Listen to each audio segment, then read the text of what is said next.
Bonjour à tous, il est donc 9h30. Merci de nous avoir rejoints pour cette dernière matinée de notre semaine du logement accompagné.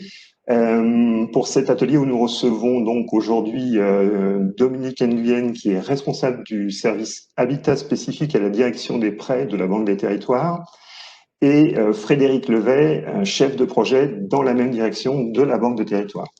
La Banque des Territoires est un partenaire traditionnel de notre secteur du logement accompagné, et nous utilisons très régulièrement les produits classiques de financement des opérations que sont par exemple les PLAI. Cela dit, la gamme de la Banque des Territoires à destination des organismes de maîtrise d'ouvrage d'insertion est bien plus large, et il nous a semblé utile de passer en revue avec Madame Nguyen et Monsieur Levet, notamment les produits que l'on utilise un petit peu moins souvent, que sont les prêts destinés au programme de réhabilitation, les produits de renforcement de fonds propres, voire même, je pense que nous pourrons parler brièvement de quelques produits mis en place spécifiquement dans le cadre de la crise sanitaire. Je ne vais pas monopoliser la parole plus longtemps, donc je vous passe la parole, Madame Nguyen.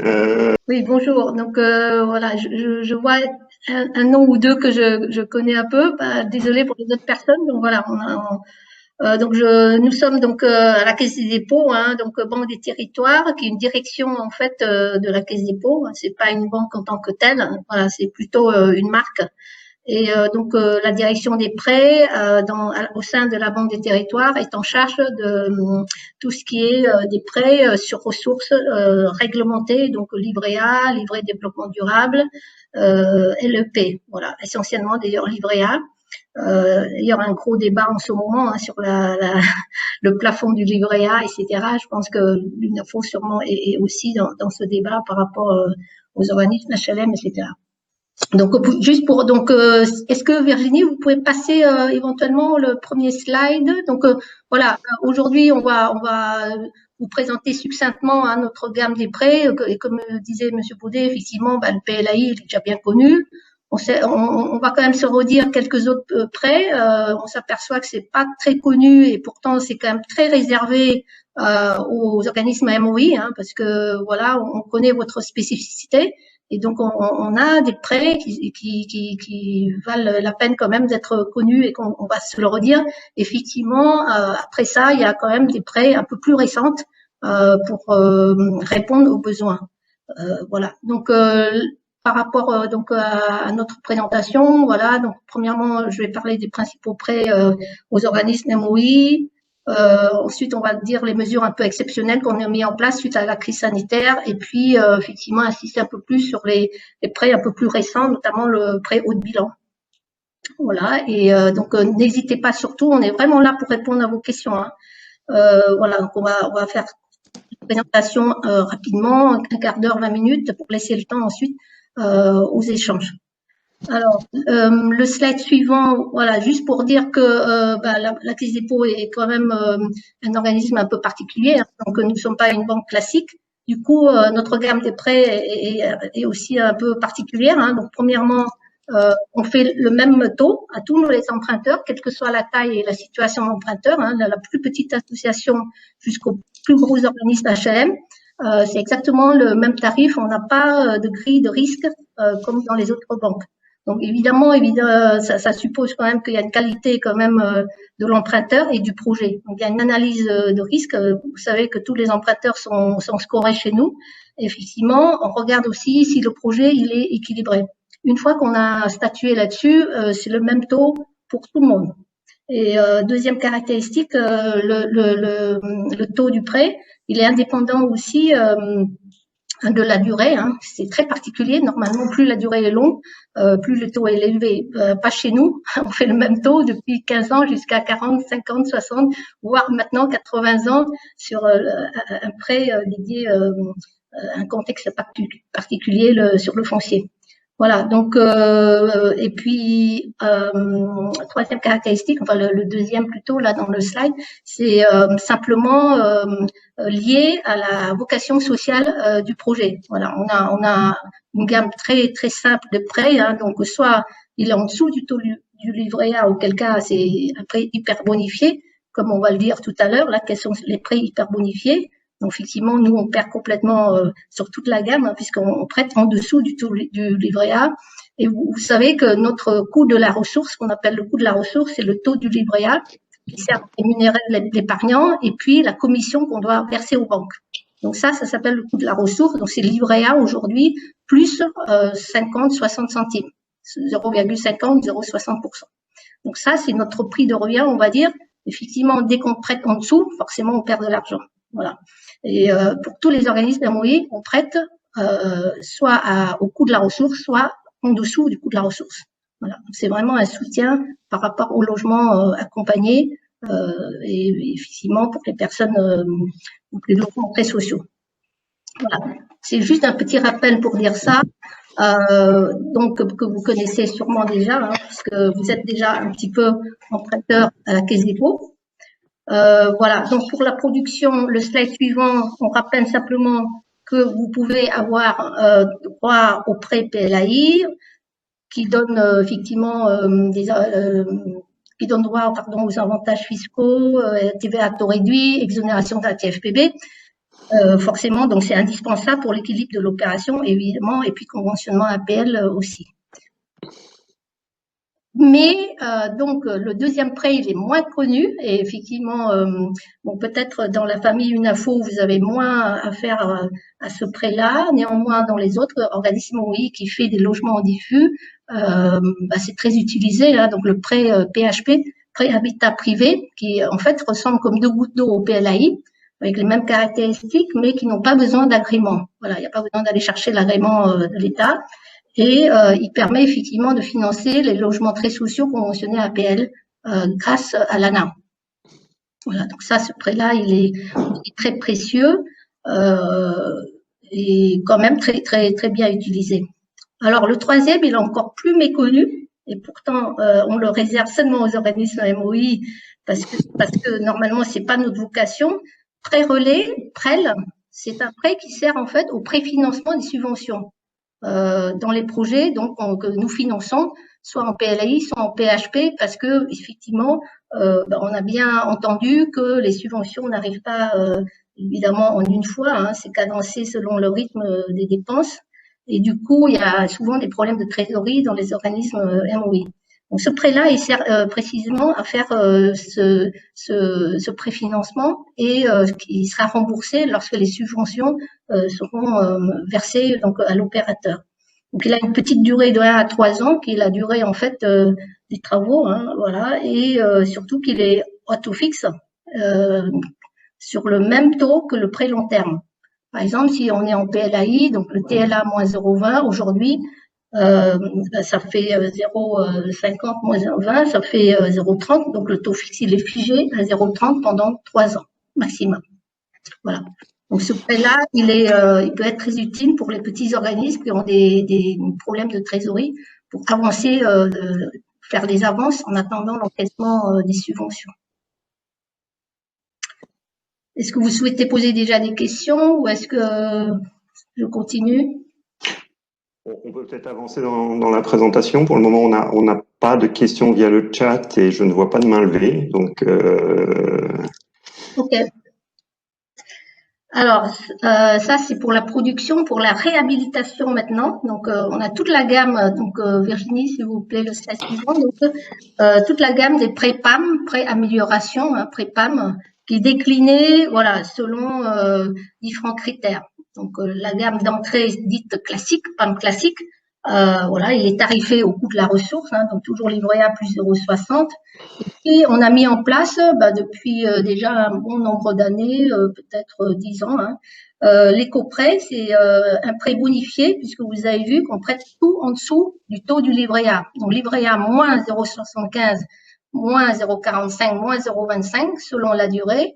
Et effectivement, ce prêt-là, on rentre plus en détail tout à l'heure. Là, Frédéric va détailler les critères de ce qu'on appelle l'éco-prêt. Donc, évidemment, pour avoir des taux bonifiés, il faut surperformer, si on peut dire. Et puis voilà, on a aussi le prêt qui permet de compléter l'éco-prêt, hein, parce que l'éco-prêt, effectivement, il est limité par rapport au montant par logement. Donc il y a un prêt qui permet de compléter l'éco-prêt qui est en taux fixe, qu'on appelle le PAM complémentaire à l'éco-prêt. Voilà, pour la gamme de réhabilitation, succinctement. Là, je vais laisser la parole à Frédéric qui vous détaille plus précisément tous les critères pour les prêts à la réhabilitation effectivement qui s'est beaucoup enrichi. Donc, on s'est aperçu que c'est pas si lisible que ça. Donc, on va vous dire en 2 slides, effectivement, concernant les prêts dédiés à la réhabilitation, notamment thermique. Alors, on peut passer slide suivante, merci. Je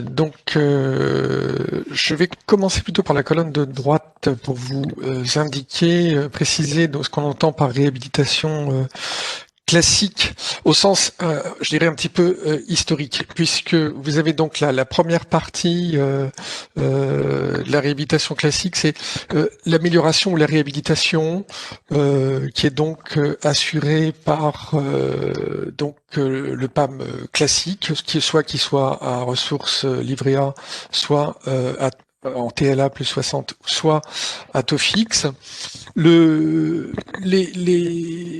Les usages vont dépendre de la durée également du prêt et de l'importance du projet. Donc on peut aller de la simple réhabilitation, c'est des renouvellements de composants, des travaux de mise aux normes, d'accessibilité, donc des travaux qui peuvent être d'une durée pas forcément très longue, entre 5 et 10 ans. Après, vous pouvez avoir des travaux plus importants qui peuvent aller jusqu'à 25 ans. La réhabilitation lourde, donc là est possible avec les prêts sur une durée de 26 à 35 ans. Ce sont des travaux de réhabilitation particulièrement importants, vraiment des changements de structure au sein du bâtiment. Il faut vraiment tout refaire. Et il y a dans ce cadre-là une dimension de coût minimum par logement qui est de 50 000 euros. Donc c'est vraiment, encore une fois, c'est un gros projet. Et on a un critère commun. C'est un petit peu la marque des travaux, du financement des travaux à la Banque des Territoires. C'est un critère énergétique qui est assez important. Après, on a donc la colonne de gauche, réhabilitation thermique, c'est vraiment l'éco-prêt, c'est le prêt qui est uniquement dédié à la rénovation et au gain énergétique, donc qui est offert soit dans un premier temps avec l'éco-prêt, et il peut donc bénéficier d'un PAM taux fixe. L'éco-prêt est donc un prêt à taux très bonifié. Selon la durée, il peut être, par exemple, pour un prêt qui peut aller jusqu'à 15 ans, il est à TLA moins 0,75%. Donc, étant donné que le taux du livret A actuellement est à 50%, le prêt est à 0% actuellement. Et il est le financement, je vais revenir sur la slide suivante, et il peut être complété puisque l'éco-prêt peut financer jusqu'à 27 000 euros par logement, mais l'intégralité du besoin de financement peut être assurée par un PAM taux fixe complémentaire à l'éco-prêt. Je vous propose de passer à la slide suivante pour parler des critères de prêt pour la réhabilitation pour l'éco-prêt. Vous en avez peut-être déjà vu ou entendu parler de l'éco-prêt. Celui-ci a été révisé dans un sens d'une plus grande, d'une part, une nouvelle enveloppe a été accordée, donc ce qui permet de passer justement le montant unitaire de financement par logement de 16 000 à 27 000 euros. Donc l'enveloppe est passée de 3 à 4 milliards. Cela permet également, on a élargi la possibilité d'accompagner davantage de logements aux classes les moins efficaces énergétiquement, donc de pouvoir suivre les logements des classes E, F et G. Dans le même temps, il y a eu des mesures de simplification et d'assouplissement de ces règles de façon à les rendre plus accessibles, notamment pour vos métiers et le parc que vous suivez. Donc, il y a un critère de simplification du gain énergétique. Il suffit d'avoir une amélioration de 40% minimum du gain énergétique. C'est un critère unique pour tous les bâtiments construits après 48. Auparavant, il y avait des critères liés à des coefficients climatiques, des coefficients d'altitude. Également, il y avait des critères spécifiques pour les maisons individuelles. Tous ces critères ont été mis de côté. Donc ne sont pas retenus pour le nouvel aménagement. Il y a également, par contre, l'introduction d'un critère carbone simple, mais qui ne doit pas être, qui doit être au minimum égal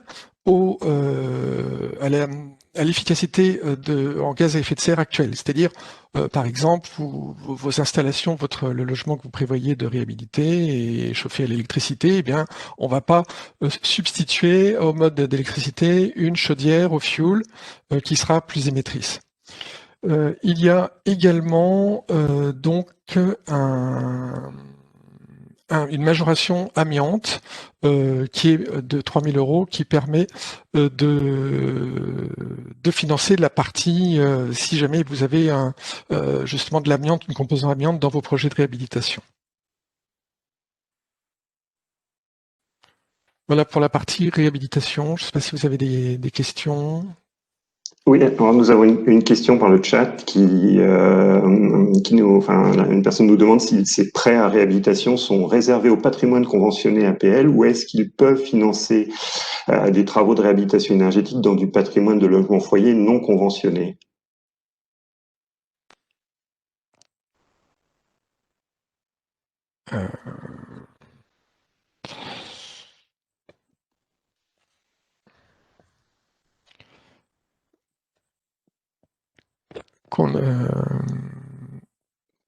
J'entends plus. Oui, j'entends. Vous avez entendu la question ou... Allô? Oui, Madame Nguyen, oui, allez-y. J'ai pas actionné le micro. Oui, pardon, je disais que ce n'est pas le souci si le foyer n'était pas conventionné auparavant. Par contre, lors de la réhabilitation, il faut demander le conventionnement APL. Vous savez que c'est tout à fait possible, hein, la réglementation le permet. Effectivement, pour avoir accès à nos gammes de prêts, donc le PAM classique, l'éco-prêt, etc., il faut demander le conventionnement APL lors de la réhabilitation pour qu'ensuite le foyer soit conventionné APL. Ok, c'est ce qui est assez logique, hein, puisqu'en fait, par la bonification d'intérêt, il y a finalement des fonds publics qui sont investis dans l'opération via le prêt, via la bonification d'intérêt. Donc il y a effectivement un retour qui est attendu, qui est le conventionnement APL. Je profite très rapidement de ce panorama sur les prêts à réhabilitation pour revenir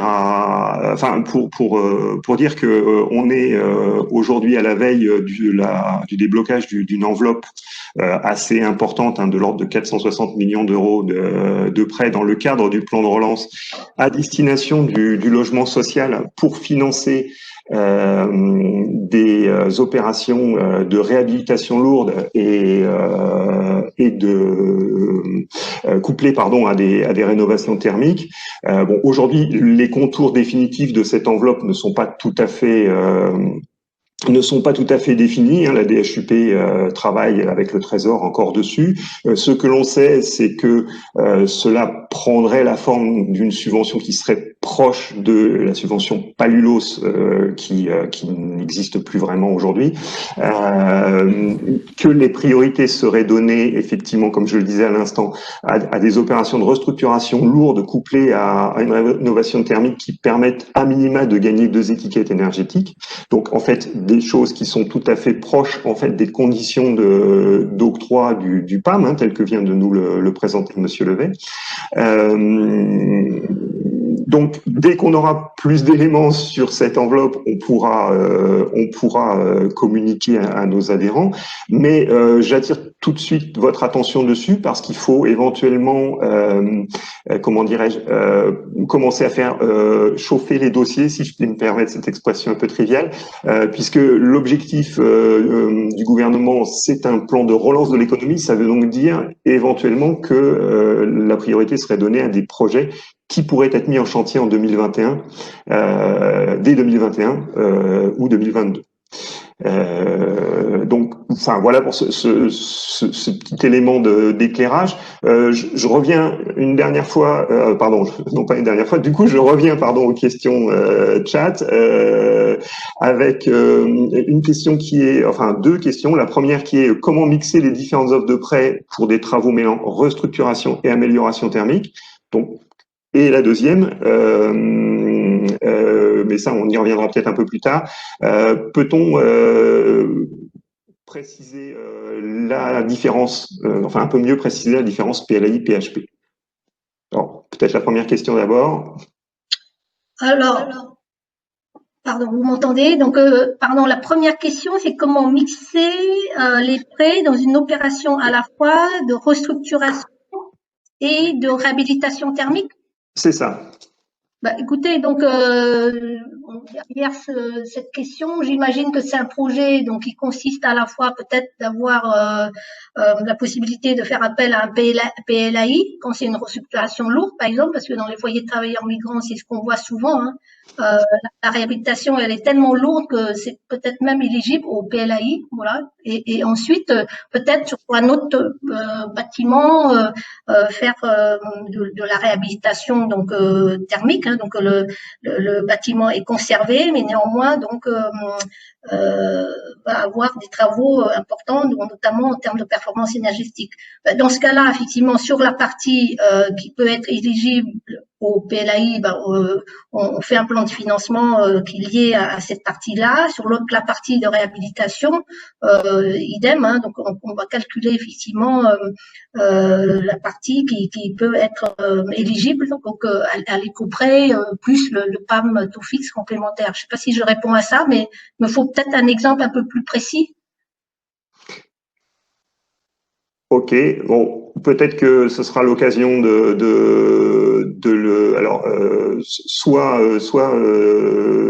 d'une prise de parole directe, ça serait peut-être le plus simple. Oui. Madame Dufour ou Bertrand Oui, peut-être sur ce point-là. Bonjour Bertrand de Clémy d'Arelli, c'est moi qui suis. Alors cette question, donc je vais la préciser. On a en fait là j'avais en tête plutôt une opération de logement social qui n'est pas en PLAI. Ce sont des logements sociaux PLUS en fait, qui ont besoin d'une réhabilitation lourde et qui vont mixer des travaux de réhabilitation. On est à peu près 50-60 000 euros du logement en travaux envisagés. Où ça va mixer effectivement de la réhabilitation lourde et évidemment de l'énergétique. Donc, comme effectivement le PAM éco-prêt est quand même beaucoup plus intéressant que le PAM tout court, comment on peut effectivement mixer les 2 offres de prêt sur cette opération qui a des travaux mixtes, quoi. Oui, c'est ça. Donc on a donc sur la partie plus. Donc si c'est pas du PLI, c'est du plus. D'ailleurs, mais quand vous pardon, vous êtes de quel organisme? Il s'agit de quel type de projet? C'est un foyer de quoi? C'est pas un foyer, c'est une résidence locative. Hein, c'est d'accord, c'est une logement. en fait, voilà, c'est ça. C'est un bout de foyer qui était déconventionné à l'époque et reconventionné en logements locatifs sociaux. Et donc là, on a un projet de réhabilitation lourde. D'accord. Donc, écoutez, sur la partie plus, bon, c'est encore une fois, voilà, c'est un plan de financement en tant que tel, hein, parce qu'il faut boucler déjà sur cette partie plus, avec éventuellement des quotités de subventions qui peuvent être accordées. Sur la partie réhabilitation, là, du coup, vous faites simplement le plan de financement, hein, prix de revient. Donc là, effectivement, 50-60 000 euros par logement. On peut aller à l'éco-prêt jusqu'au montant, donc 27 000 euros, et le reste du besoin de financement est complété par le PAM taux fixe, qui est très intéressant en ce moment. Hein. Le taux fixe, il est très bas, hein, il continue à être très bas. Historiquement, on n'a pas encore atteint des niveaux aussi bas. Exemple, sur 25 ans, on est largement en dessous d'1%. On est autour de 0,80, 0,70% en ce moment. Voilà. Donc, vous faites le plan de financement sur la partie réhabilitation thermique. On fait le maximum pour atteindre le plafond de l'éco-prêt parce qu'il est super bonifié. Et puis le reste, donc 60 000 euros, si vous n'avez pas d'autres ressources que de la dette. Enfin, on espère qu'il y aura quand même de la palulose là, qui va venir. Et sinon, le besoin d'emprunt, il est couvert par le PAM taux fixe. Merci. Je vous propose. Pardon, j'ai pas répondu à la deuxième question sur le PHP. Oui, alors allez-y, sachant que voilà, je sais que vous avez d'autres choses à présenter, donc il nous reste un quart d'heure, on a le temps, hein, mais oui. voilà. C'est voilà ce que je dis. Allez-y. La différence entre le PLAI et le PHP, donc au niveau du taux, c'est exactement le même, un TLA moins 0,20. On a aussi un PHP à TLA plus 0,60 comme vous avez vu dans le slide, parce qu'en fait, comme on s'adosse par rapport au conventionnement de l'ANA et que l'ANA a différents types de niveaux de conventionnement, hein, le conventionnement très social et intermédiaire.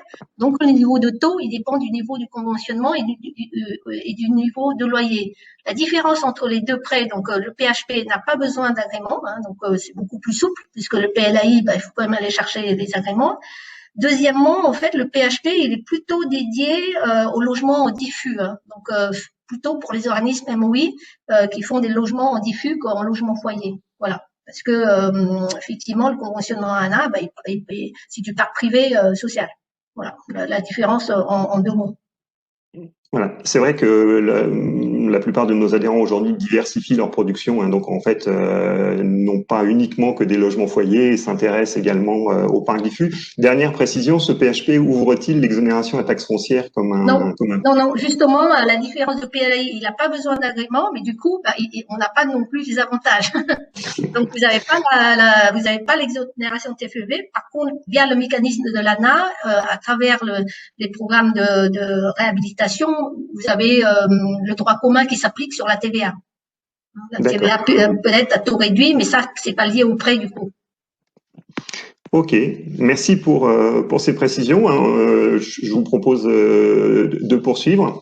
Voilà, donc on vous dit juste deux mots donc, sur les mesures liées à la crise sanitaire, notamment donc le report des remboursements d'échéance qu'on n'a pas trop vu de la part des adhérents de l'UNAFO, hein, les gestionnaires qui ont des difficultés en termes de trésorerie parce que voilà il y a des impayés, etc., peuvent en parler à leurs bailleurs qui nous font ensuite une demande de report d'échéance. Voilà, donc c'est passé maintenant. On vous dit juste effectivement qu'on a mis ça en place et il y a eu beaucoup de demandes de la part des bailleurs. Voilà.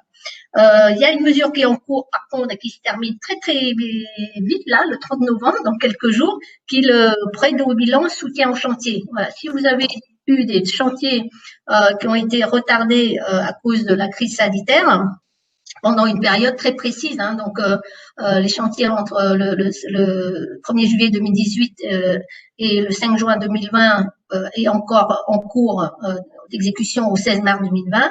Voilà, il y a des mesures, on a une enveloppe de 400 millions d'euros qui permet de faire face au creux, hein, voilà. Donc pré-ou de bilan, hein, c'est pas imputé à une opération précise, mais effectivement à un ensemble de programmes. Voilà. Donc il est presque terminé, il reste 2-3 jours et l'enveloppe est pratiquement déjà, il est très très demandé cette enveloppe-là. Voilà, on a quelques organismes MOI qui nous ont fait la demande quand même. Donc on est content que ça a pu quand même servir à la famille MOI, parce que massivement, effectivement, c'est plutôt les organismes HLM qui ont formulé cette demande de mesure. Voilà. Mais il y a quand même des organismes MOI. Donc hier, j'ai regardé, un certain nombre ont quand même posté une demande. Voilà, donc ça, c'est lié à la crise sanitaire. Maintenant, en dehors de la crise, depuis déjà 4 ans, hein, on a fait le pré-haut de bilan, ce qu'on appelle le pré-haut de bilan, parce qu'en fait, c'est pas un prêt classique de par ses caractéristiques. Hein. Il est assimilé, je dis bien assimilé au quasi-fonds propre, bien que ça s'appelle quand même un prêt, parce que voilà, nous sommes toujours dans le champ des prêts, hein, nous ne sommes pas investisseurs, du coup, en la direction des prêts. Il y a une autre direction à la Caisse des dépôts qui prend des participations directement dans les organismes. C'est pas le cas de la direction des prêts, puisque nous travaillons sur l'épargne des Français. Hein, donc, évidemment, ça s'appelle absolument un prêt. Il faut absolument le rembourser. Mais néanmoins, de par ses caractéristiques, il est assimilé au quasi-fonds propre. Je détaille juste après rapidement les caractéristiques que vous connaissez sûrement aussi déjà.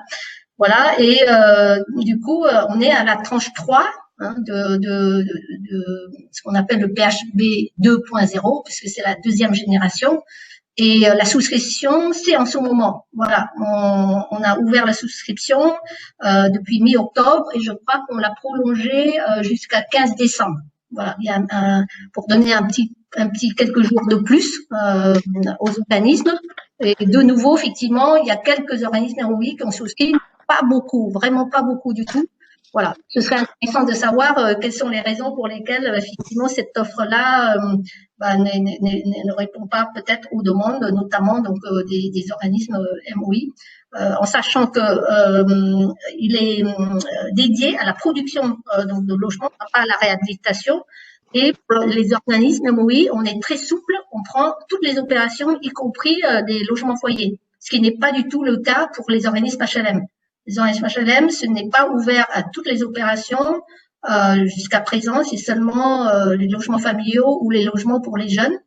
Et on est en cours de discussion pour pouvoir ouvrir éventuellement aussi aux organismes HLM les logements foyers, mais c'est encore en cours là, c'est pas encore complètement fait. Alors que pour les organismes MOI, c'est déjà acquis depuis même la première tranche, la tranche 1. Vous pouvez faire appel à ce prêt-là pour tous les programmes de logements foyers, quels qu'ils soient. Donc, ce prêt au bilan, il est intéressant. Hein, donc, le slide suivant là, le dit. Au niveau des caractéristiques, il y a une première période qui est quand même voilà, à 0%. Hein, voilà, on ne peut pas faire mieux. Donc, c'est pour ça qu'on l'appelle quasi-fonds propre, parce que, bon, alors le danger, c'est qu'il ne faut pas oublier que derrière, il y a une période amortissable. Hein, donc, du coup, là, on revient un peu aux caractéristiques classiques, livret A plus 0,60 pendant les 20 années suivantes. Et effectivement, voilà. Donc, pour la première année, on peut dire, voilà, c'est 0%, il n'y a pas de remboursement, il y a différé aussi sur le capital, ce qui fait que vous l'oubliez. Et par contre, il faut pas complètement l'oublier à la 21e année. Là, le tableau d'amortissement, il va démarrer. Et effectivement, il va y avoir un saut, hein, puisque on démarre l'amortissement. Voilà. Donc, encore une fois, hein, la souscription est toujours en cours jusqu'au 15 décembre. Voilà. Alors, par rapport justement à votre question qui était de dire pourquoi les organismes MOI ont si peu souscrit, je pense que ce serait intéressant à l'inverse de dire pourquoi les organismes MOI y ont souscrit. Donc, comme on en a un dans la salle, je vais donner la parole à Alice Dufour, donc d'Areli, qui a souscrit à la tranche précédente. Madame Dufour. Oui, bonjour. Bonjour. Donc, Alice Dufour, l'association Areli. Donc, effectivement, nous, on a souscrit à la tranche qui était sur la première tranche de mémoire. Donc c'était en 2018 pour 2 opérations qui sont chez nous, à savoir la rue de Bronte à Lille et donc à Fâche-Tuménil. Donc effectivement, c'est du logement foyer dans les 2 cas. Donc on est l'exemple même par rapport à ce que vous disiez. Et pourquoi souscrire à cette opération-là? Bah, ça contribue, enfin ça améliore les courbes, hein, forcément. À long terme, mais également à court terme, vous avez un effet sur le résultat et la trésorerie. Et à long terme, on a aussi globalement un effet, même s'il y a un différé d'amortissement, globalement on a un effet positif avec une amélioration des courbes. Donc ça contribue, et comme il y a aussi un conventionnement avec Action Logement, ça contribue nous à notre équilibre de peuplement. Et donc ça a permis aussi de développer, je pense, le partenariat avec Action Logement sur les aspects du pourquoi. Je sais pas si vous avez des questions. Ok. Vous me disiez aussi que par rapport au profil d'amortissement, enfin là c'est peut-être une petite précision à donner parce que Madame Nguyen disait qu'il y avait différé l'amortissement total pendant la première période. Oui. Quand on en avait parlé ensemble, j'avais cru comprendre que vous amortissiez quand même. Non? Non, C'est moi qui ai mal oui, compris. en fait, non, D'accord. en fin de compte, donc les intérêts sont payés par Action Logement, enfin, c'est transparent pour nous. Et à partir effectivement de la 21e année, on a un différé d'amortissement, et donc à partir de la 21e année, on va payer les intérêts et le capital sur les 20 ans enfin dans notre cas, sur les 20 ans qui restent. Parce que je crois qu'on a la possibilité de choisir entre 10 et 20 ans pour la deuxième période. Oui, alors bon, voilà, je suis pas rentrée dans les détails, mais si vous êtes en pleine propriété ou en bail à réhabilitation, voilà, il y a des caractéristiques un peu différentes quand on est en acquisition en bail à réhabilitation, qui est le slide suivant là. Pardon, voilà, donc c'est 10 plus 10 plus 10, voilà. Petite particularité pour les opérations en bail à réhabilitation. Je ne sais pas si vous en avez beaucoup, hein, mais il y a effectivement, il y a des cas où le foncier ne vous appartient pas, donc vous êtes en bail à réhabilitation par rapport à un propriétaire foncier, hein, donc du coup, on s'adapte par rapport à cette caractéristique. D'accord. Alors effectivement, je rebondis sur le chat. C'est vrai que il y a un petit peu un mur, comme vous le disiez, hein, Madame Nguyen, hein, à la 20e année. Donc il faut être attentif avec ce PHB2 qui rentre en amortissement en même temps que l'arrivée la fin de l'exonération de taxes foncières à quelques années près. Hein. Donc c'est vrai que le prêt est intéressant, mais il faut être un peu soigneux. Je vous livre donc la question également de Laurent Vidal qui dit: y a-t-il des contreparties en termes de réservation locative sur les PHB, y compris en résidence sociale, parce que c'est vrai qu'Action Logement n'est pas toujours très friand de réservation en résidence sociale, mais dans les faits, comment ça se passe? Je crois que Aurélie est encore mieux située que nous pour répondre, mais effectivement, c'est absolument dans la convention qu'on a avec Action Logement qui bonifie nos prêts pour ramener à 0%. Ça coûte quand même des centaines de millions d'euros. Voilà, donc la contrepartie demandée par Action Logement, c'est un droit de réservation dans les foyers, donc résidence sociale, etc. Et peut-être que Aurélie peut témoigner de comment ça se passe par rapport à cette exigence. Je sais pas, Bertrand, vous voulez peut-être répondre? Oui, Bertrand de Clémy, directeur d'Arely. Bon, pour tout vous dire, je suis également membre du comité régional Action Logement, donc c'est une question effectivement où Action Logement, je peux vous dire qu'Action Logement, en tout cas dans les Hauts-de-France, est très friand de notre offre de résidence sociale parce que elle complète la palette des solutions logement pour les salariés, et notamment les salariés précaires. Et donc, au contraire, c'est vraiment intéressant pour Action Logement de pouvoir soutenir nos projets d'investissement en résidence sociale et en résidence de jeunes travailleurs pour justement pouvoir proposer des solutions supplémentaires. Donc, là, une question, je l'ai mis dans le chat, mais je profite d'avoir la parole pour demander si l'amortissement les 20 premières années peut être optionnel ou pas. Vous souhaitez avoir la possibilité de rembourser, c'est ça?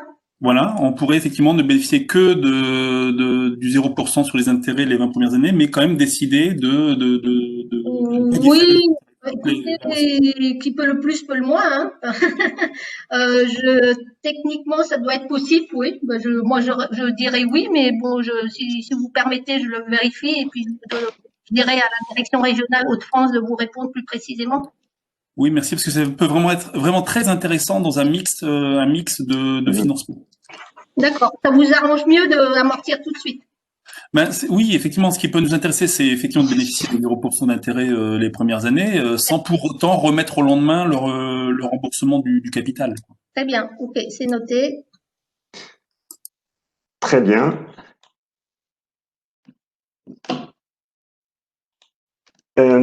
Écoutez, on arrive gentiment à la fin de cet échange. S'il y a d'autres questions, on a encore exactement 3 minutes pour les prendre. J'espère que, alors je n'en vois pas, je vois personne lever la main, donc je pense que vous avez peut-être eu un certain nombre d'éléments qui vous ont satisfait. Je pense que voilà, comme l'indique le slide suivant, hein, il y a évidemment de l'information en ligne, mais je pense que les conseillers de la Banque des Territoires sont là aussi pour répondre à vos questions et essayer de faire un peu de conseils sur le montage de vos opérations. Je pense que l'équipe de Madame Nguyen est aussi disponible pour répondre à vos questions en direct par la suite.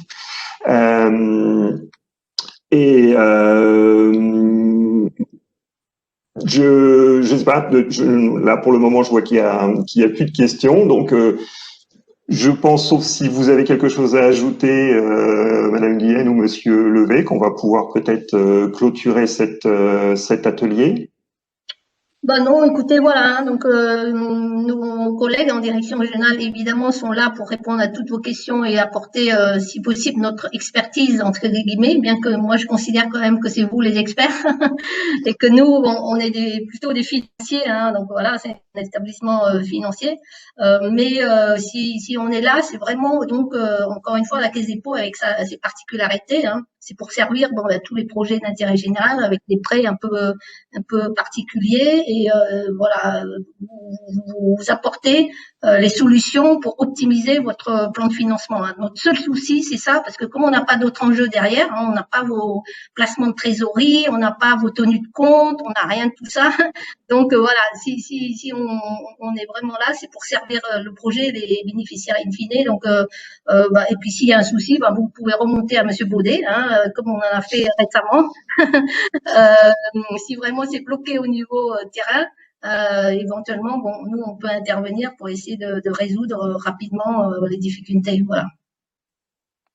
Très bien. Écoutez, merci Madame Nguyen, Monsieur Levé également de nous avoir proposé cet atelier et puis merci à tous ceux qui étaient parmi nous de leur écoute et de leur participation. Il reste encore quelques ateliers auxquels vous pouvez participer ce matin, hein, puisqu'on est vraiment la dernière journée. Sinon, vous pouvez retrouver les comptes rendus, les replays et d'autres informations sur les ateliers des jours précédents sur notre site internet. Il me reste à vous souhaiter une bonne fin de journée et à bientôt, peut-être en direct à l'UNAFO. Voilà, au revoir.